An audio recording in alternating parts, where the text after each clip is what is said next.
I wanted to go over another factoring strategy that we used when we were looking at chapter 2. In section 2.5, we looked at factoring binomials. Before we went into our binomial forms, we just reviewed our general perfect square integer values. So these might be handy to have just as a reference. So perfect squares 1 through 12. We also had our perfect squares, cubes, 1 through 12. Those are just numerical values to be on the lookout for that sort of told us, hey, we might want to use one of these two forms based off of the numbers we've been given. And when we were factoring these binomials, those were our two-term polynomials. Anytime we factor, of course, we're going to continue to look for a greatest common factor first.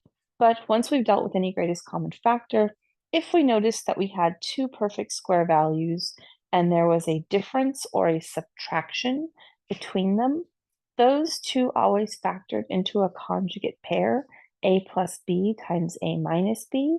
Again, we could factor them in the other order. Doesn't matter as long as we have both factors. The one that does not factor is a squared plus b squared. So if we have a squared plus b squared, so two perfect squares, but we are adding them together and our leading coefficient is not negative, then these are going to remain prime quantities. We also had forms that we used for sum and difference of cubes, so things that are raised to the third power,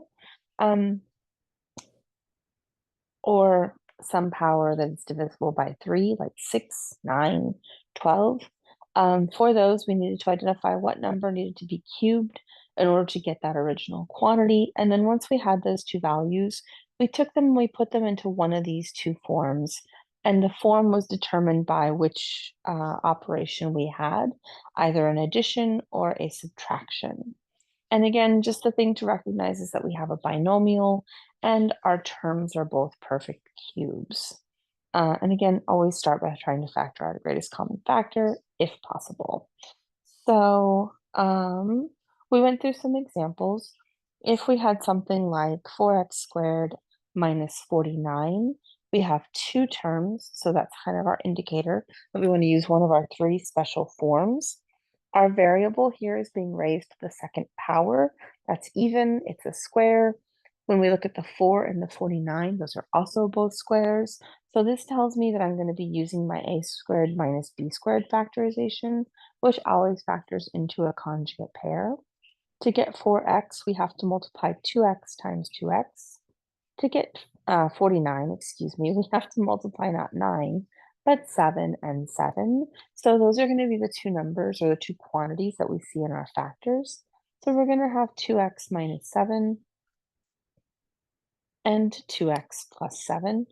And this would be our factorization of that original binomial. Again, if we weren't sure, we could remultiply them together.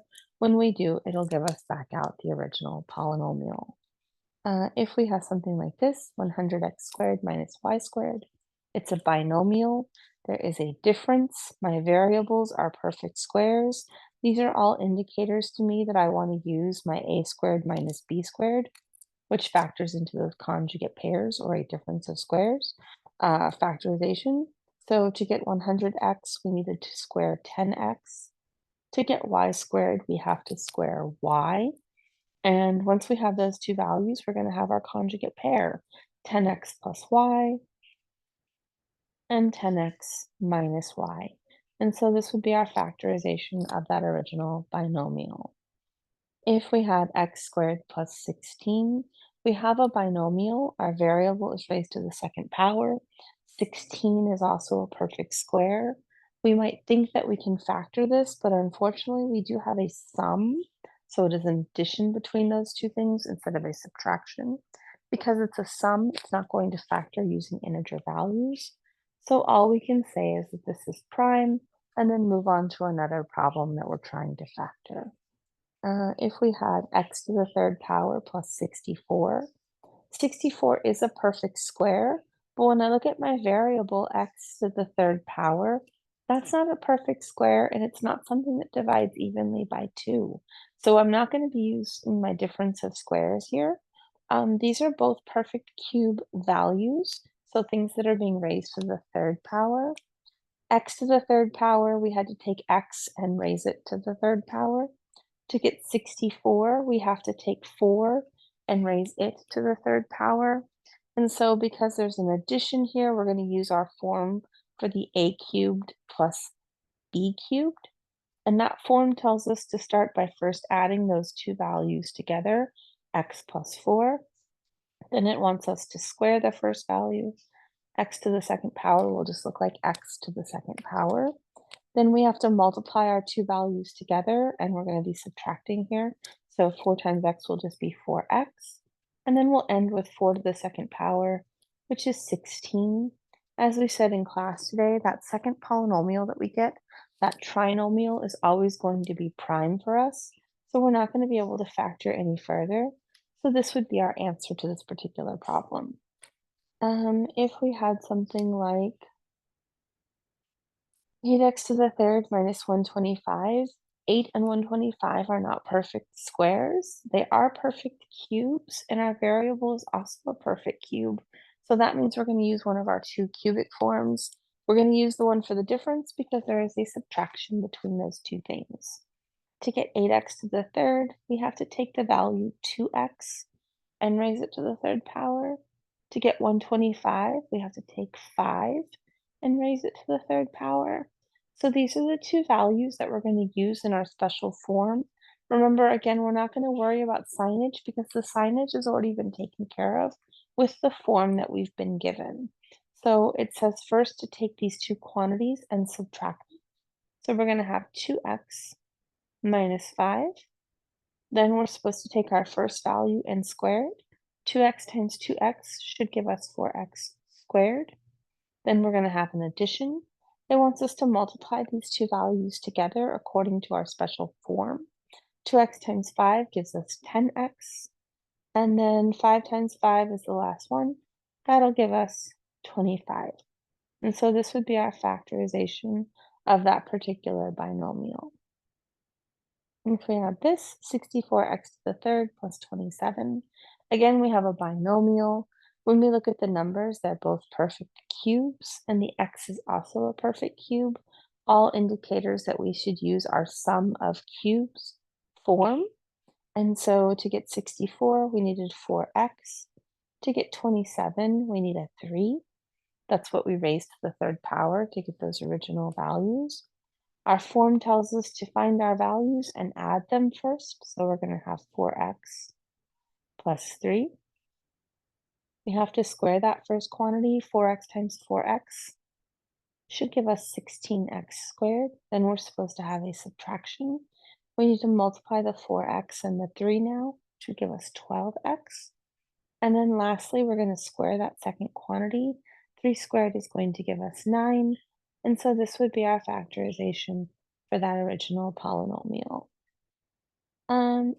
Excuse me, negative 50x to the third plus 162x. 50 and 162 aren't perfect squares. They're also not perfect cubes. And my variables aren't both perfect cubes. So I want to use a binomial form. This currently does not fit any of our binomial forms. That means we might want to take out a greatest common factor. These terms both divide by 2 and x. And because the leading coefficient is negative, let's take the negative as well. So we can take out a negative 2x.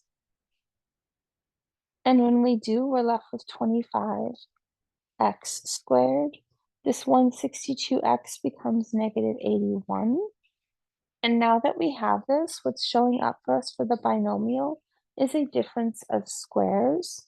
So for the 25x squared, 5x is what we're squaring.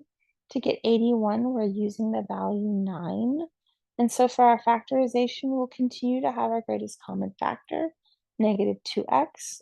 And then we're going to have that conjugate pair, 5x plus 9, as one of our factors. And then its pair, 5x minus 9. So this would be our overall factorization of that binomial.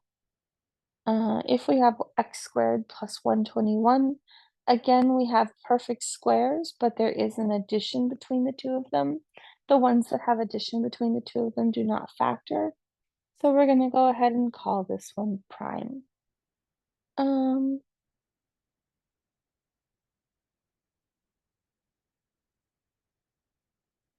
Here we have two perfect cubes. This one is 10x and this one is 11y.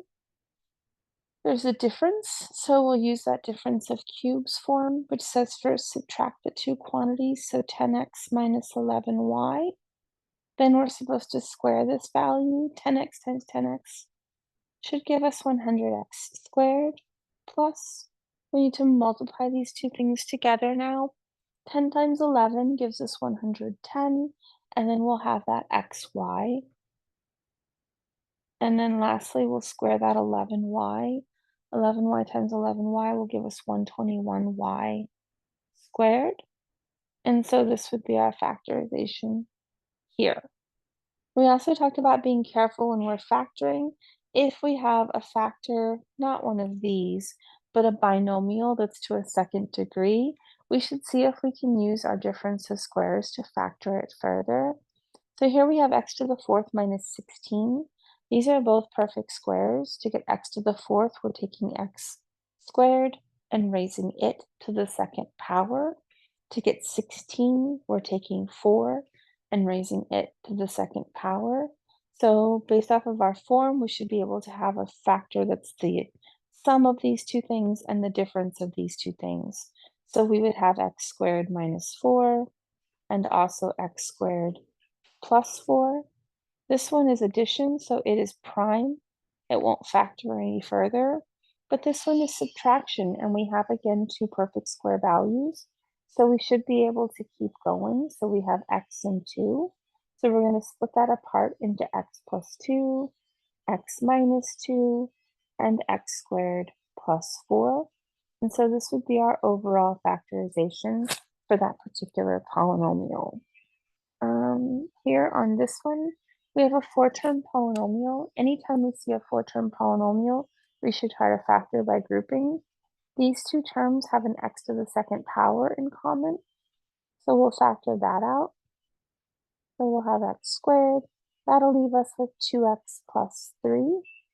These two terms have a negative 1 in common, so I'll factor that out of them, so I'll have negative 1. When I do, it becomes 2x plus 3. There's that matching binomial GCF that we always expect to find when we factor by grouping. So we're going to factor that as our GCF, 2x plus 3. And then we get x squared minus 1. This is a first degree, so it's not going to factor in further. This one is a second degree, and there is a subtraction between those two things. And they're both perfect squares, which means we should be able to factor using that conjugate pair a plus b, a minus b. To get x squared, we had to take x to the second power. To get 1, we have to take 1 to the second power. So our factorization overall is going to be that 2x plus 3. And then this is going to split apart into x plus 1 and x minus 1. And so that would be our overall factorization of the original four-term polynomial.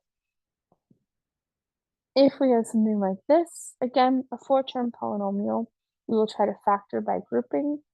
These two terms have an x squared in common.